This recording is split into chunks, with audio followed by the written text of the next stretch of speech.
Hi, my name is Kelly, and I am a women's hair loss support and authenticity coach. I am excited to share with Pearl today. I'm good to see you again. Had to walk out to let you back in. Stuck in a storm of a relationship. Lost my fire. Oh, and I forgot about me for way too long. But it's rolled on. Now there ain't no shade around here. Runs with another episode of Conversations with Pearl. I'm so excited to bring you our guest today because her energy when I first met her, every time, I don't always get to meet everybody in person, but even like through the Zoom recording, it's such great energy. So sit back, get a cup of tea, or if you drink coffee, you can get coffee too, or whatever is just going to put a little pep in your day. But I want to introduce you to my special guest, Kellie Rhymes. She's a confident, bald woman who has overcome her own struggles with hair loss to help other women facing similar challenges. She's a certified transformational practitioner, and through her coaching program, Limitless Mindset Coaching, she guides women in building their confidence and embracing their hair loss. She has personally experienced this transformative power of building herself up and has learned to let go of negative self-talk and fears about how others perceive her. Kellie now walks with confidence and receives compliments and admiration from strangers. She is dedicated to helping other women feel free and empowered to be their authentic selves. I am so excited to have you here today, Kellie. Oh my gosh, this is going to be so much fun. And I mean, you guys, if you're listening to us, if I could just describe this beautiful woman who has this amazing smile, who happens to not have hair as well. I mean, just that's the first thing I see about you, Kellie. But I can imagine as we go through our story today, that's not always been that case for you. And I'm excited to walk into that journey with you today and share. But I do this with every episode now. It's something new I've done. And so the readers are starting to get used to this, I think. But, when we were younger, we had these aspirations and these dreams about what I want to be when I get older. When I grow up and live the adult world, I want to be, the president of the United States, a firewoman, whatever those things may be for us. What was Kellie's aspiration when she was little? And how does it parallel to what you're doing today? Oh, okay. So I have two answers for this question. When I was like in kindergarten, I wanted to be a firewoman. So that was what I wanted to be. But of course, I didn't know anything about what that entailed, right? But as I got a little bit older, maybe in junior high school, I always envisioned myself as like some type of marketing person. I'm in a boardroom, I'm giving a presentation. Like I always envisioned myself doing something like that. It was always going to be in business in some form or fashion.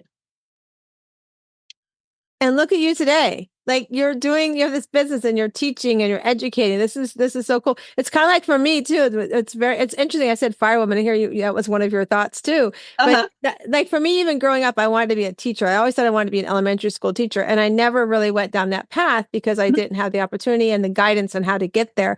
But Here I am today, full circle. I'm teaching and coaching and doing the things that I love to do and helping inspire and empower other women. So I think it's so amazing. So tell us your journey. Give us an idea of like when did you start, at what point in your life did the hair loss start happening for you? Mm-hmm. And then also tell us like how was reaction, not just for you, but like those around you? How did they support you?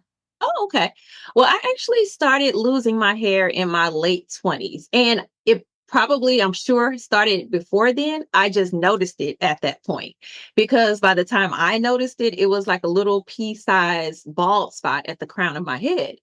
And so I'm like, okay, don't know what this is about. But in my mind, I'm like, well, let's just take care of my hair. Let's nourish it. Maybe it's a product. Maybe I'm pulling on it too much. Let's figure it out and it'll grow back in. But that just did not happen. And I went through a long time of denial, that something was really, really going on. It even took me a long time to go to a dermatologist to say, hey, what's happening here? Right. That's how much in denial I was in. Right.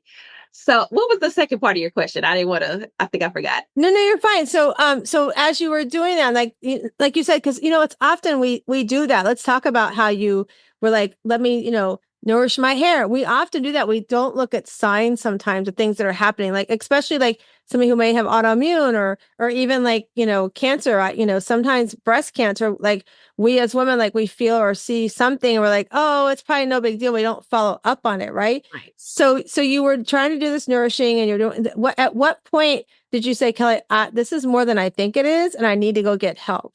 Oh, so it was to the point to where a lot of my hair at the crown of my head, let's just say if you can look at my fist, maybe it was getting like that. Like it was either balding or it was really, really thin in the area. And there were other spots on my head, like on the side that I was noticing getting thinner and thinner. So I was like, okay, let me go to the dermatologist. It's time. And when I went, basically he looked at me and he was like, oh, I don't have to really do anything else. You have scarring alopecia. And I'm like, what is that? All of these things. But he really didn't give me a lot of information at that time. I didn't know anything about alopecia. I didn't know what the process was. He didn't do like any testing or anything on me. He was just like, I have seen this in so many women, especially African American women, because the type of scarring alopecia I have is the acronym is CCCA.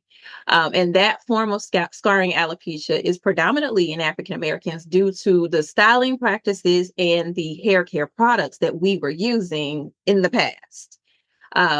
Basically, we didn't know that it was damaging our scalps, our hair, all of that thing. So he was like, I've seen this a lot, there's nothing you can do about it. Right. And I'm just like, okay, like again, at that point, I'm pretty sure like 30, early 30s.